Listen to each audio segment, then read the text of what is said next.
नदी की कहानी। गांव के किनारे एक लंबी और शांत नदी बहती थी, जिसे लोग सुधा कहकर पुकारते थे।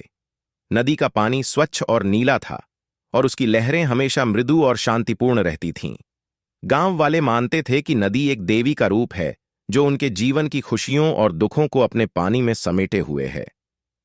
गांव में एक छोटी सी झोपड़ी थी, जिसमें एक बुजुर्ग महिला कुमुद अपने पोते के साथ रहती थी। कुमुद की पोती माया नदी के किनारे खेलना बहुत पसंद करती थी। वह अक्सर अपनी छोटी नाव नदी में तैराकर खेलती और नदी के किनारे लगे पेड़ों के साथ खेलती। एक दिन माया नदी के किनारे खेल रही थी, जब उसने देखा कि नदी के पानी में कुछ चमक रहा है।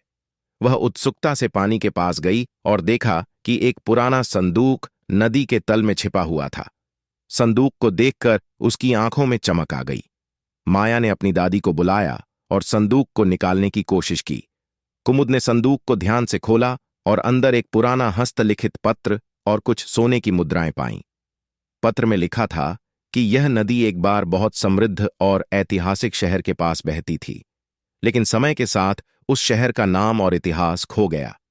यह संदूक उस शहर के राजा का था, जो अपनी संपत्ति को सुरक्षित करने के लिए नदी के पास छुपा गया था। पत्र पढ़कर कुमुद ने माया से कहा कि यह खोज एक बहुत बड़ा संकेत हो सकता है।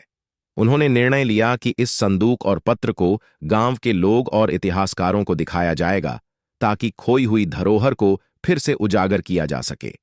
गांव में यह खबर फैल गई और सभी लोग उत्सुकता से इंतजार करने लगे कि इस ऐतिहासिक खोज का क्या महत्व होगा। कुमुद और माया ने मिलकर संदूक और पत्र को गांव के मंदिर में सुरक्षित रखा। समय के साथ नदी की इस खोज ने गांव के इतिहास को नया जीवन दिया।